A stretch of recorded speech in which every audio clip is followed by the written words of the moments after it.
Hello, and thank you for viewing this video, in which I will be talking about the recently released Kill Team box set for 7th edition Warhammer 40k. My name is Steve, this is the SDFNet's 40k channel, and let us begin. Before I get stuck into the main content of this video, a short apology for the quality and format of this video.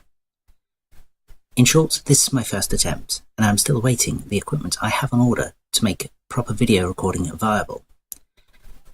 I'm sure if the channel persists, I will look back on this video in the future and cringe, but we'll have to learn sometime. In the meantime, thank you for your patience, and let's get started. So, first things first, for those who do not know, what is Kill Team? Kill Team is a skirmish gameplay mode of 40k. It works off the core 40k game mechanics, but with amendments and restrictions to account for and attempt to balance the small-scale setting. Each player can spend up to 200 points on their kill team, chosen from a single codex or codex supplement, and adhering to the kill team detachment rules. A kill team detachment consists of 0 to 2 troops, 0 to 1 elites, and 0 to 1 fast attacks. However, in order to represent the sort of units that would be tasked in undertaking such missions, there are a few further restrictions that must be taken into account when selecting a kill team. These are as follows. Restriction the first. A kill team must include at least 4 non-vehicle models. One of these models must be your leader, and 3 must be specialists. I will come back to these roles later. Restriction the second. A kill team cannot include any models with more than 3 wounds or hull points on their profile. Restriction the third. A kill team cannot include any vehicles with a combined armor value of more than 33. The armor value is established by adding the front, side and rear armor values of a vehicle together. Restriction the fourth. A kill team cannot include flyers. And finally, restriction the fifth. A kill team cannot include any models with a 2+ armor save. I mentioned different roles within a kill team. After choosing your kill team, you must determine which non-vehicle model will be your leader. The leader is automatically the character with the highest leadership characteristic on their profile. If the kill team has no character models, then the leader is automatically the model with the highest leadership characteristic on its profile. In either case, if several eligible models are tied for the highest leadership characteristic, you must nominate one of them to be your leader. However, a model with the Beast unit type or Swarm special rule cannot be nominated as your kill team leader. If your nominated leader does not already have the character type or independent character special rule, they gain the character unit type. As leader of a kill team, as would be the case of a standard 40k army HQ, there is a D6 warlord traits table, which is as follows. On a D6 roll of a 1, your leader has the Cunning Ruse trait, which gives D3 + 2 non-vehicle models of your choice outflank. On a 2, your leader has the Quick Thinker trait. Your kill team successfully seizes the initiative on a 4+ instead of a 6. On a roll of a 3, your leader has the Chasing Promotion trait. You gain 1 additional victory point if your leader slays the enemy leader in a challenge.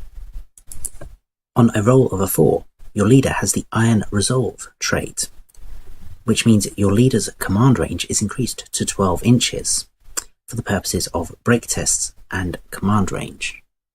On a roll of a 5, your leader has the Been There, Seen It, Done It trait. Your leader can select a special rule from one of the specialist categories, though this cannot be from the same category as one of your other specialists, which I will be coming to very shortly. And finally, on a 6, your leader gains the Unshakable Dedication to Duty warlord trait, which gives your leader the Zealot special rule. Once you have allocated your leader and assigned his warlord trait, You may then appoint 3 specialists.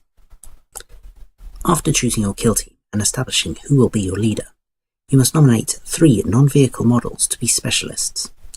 You cannot nominate your leader, nor can you nominate a model with the beast unit type or swarm special rule to be a specialist. Each specialist must be assigned a single special rule chosen from one of the specialist categories. No 2 specialists in a kill team can choose their special rule from the same specialist category.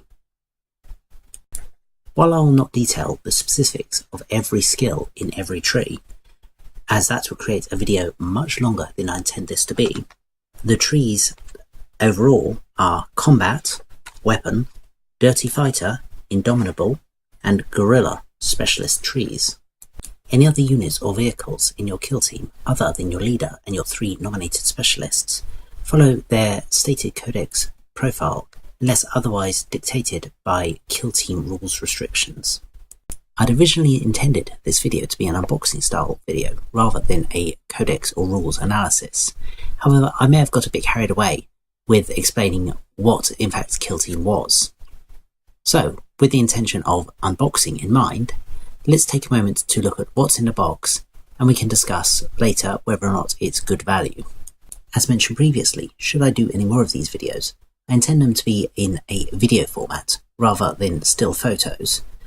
But as I'm waiting on equipment, we will work with what we've got now. To begin with, we'll do a quick run round of the outside of the box. Here we're seeing the front of the box. It shows Raven Guard, it details their 23 miniatures, standard attack marine and some Tau. Here we have the side of the box, shows some of the painted miniatures. To be honest, I quite like the white colour scheme they've gone for here, rather than the standard kind of orangey style Fire Warrior team. I just think it looks kind of more futuristic. Here we have the really boring underside, which says no small parts, blah blah blah blah blah. Really boring. Here we have the flip side, pretty much the same as the first size, not really much to talk about. And finally the top, really just decoration in this case. Pretty cool picture of Raven Guard Sergeant. And the bottom, personally I feel they've got a pretty good setup photo here. It illustrates the Tau and a Raven Guard in the box. It looks like they're just kind of bumping into each other out on patrol. It kind of feels like what I would consider Kill Team to be. It also gives you the contents of the box, which is a 32-page Kill Team book, a copy of Warhammer 40,000 rules, 1 Tau Fire Warrior Strike Team, 13 models, and 1 Tactical Squad. So, opening up the box, here we see the 32-page Kill Team supplement book, which I'll be coming to at a later point. Next up, we have a copy of Warhammer 40k The Rules. This will probably be my 4th copy, so in honesty this is going straight on eBay. And the back side of the rulebook, because why the hell not? I took a photo of it. So, models, yes. First of all, an overview of all the Space Marine parts, 3 sprues and 10 bases. I'm really not going to go into too much detail on this because it really is just the standard Space Marine Tactical Squad that has been around for years now. It's not a bad kit, but it's not interesting either.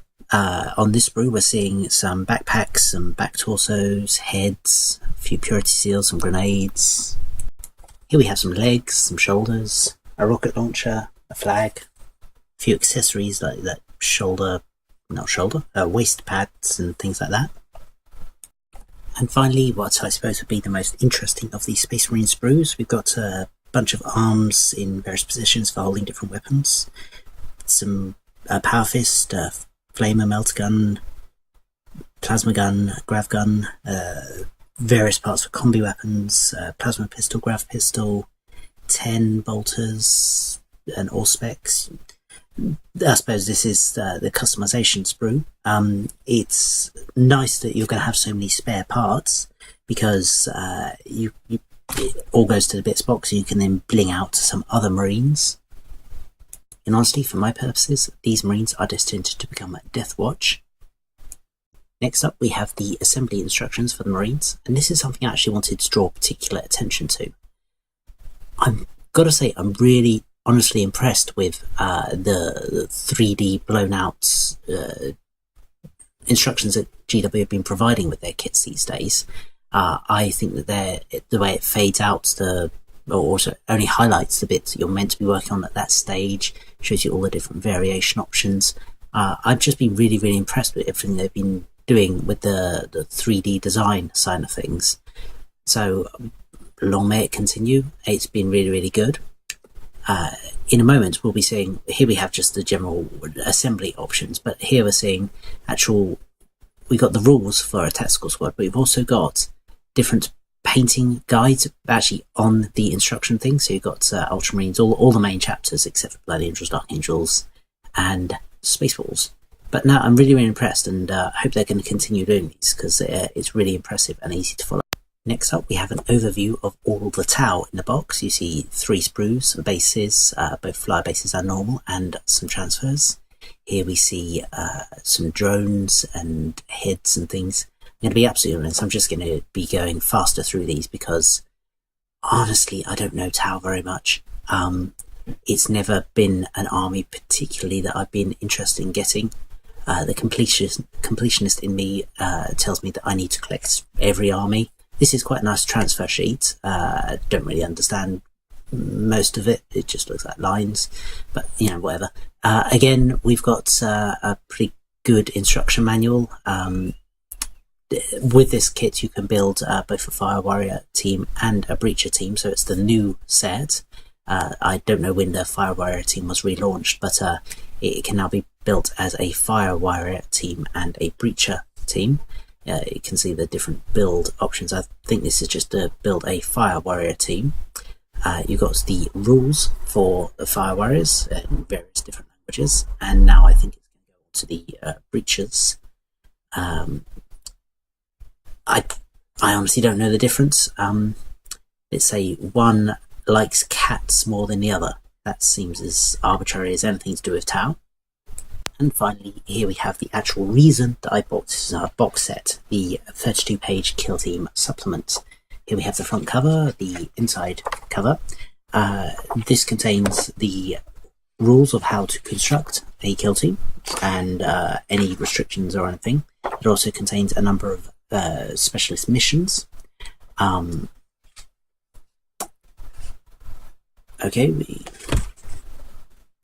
I won't be spending too long on each page analysing it or anything like that, because basically I don't want Games Workshop to copyright flag my very first video. Here we're seeing some of the combat specialist traits I was mentioning, the other 3 specialist traits. The print quality of the book is what we've come to expect from standard supplement books. It's on pretty good quality gloss paper. Really, Games Workshop can never be faulted on the quality of their printing media. We're starting to get into some of the different missions in the book. Some of them, I've flicked through them. Some of them look like it could be pretty fun to play. I've played a couple of games of Kill Team in my time. Some 2-player, some 3-player. The biggest we've actually played is an 8-player one, which was pretty hectic. I played Eldar, and I had 7 players, all playing various flavours of Space Marine, all gang up on me. So, that was hilarious. But no, it's a fun game format. Here we see the appendix, and we're getting to the end of the book now. Inside cover art, special war gear, and this kind of type of thing. And finally, we're moving on to the back page, which again is a repetition of the box art of the back of the box.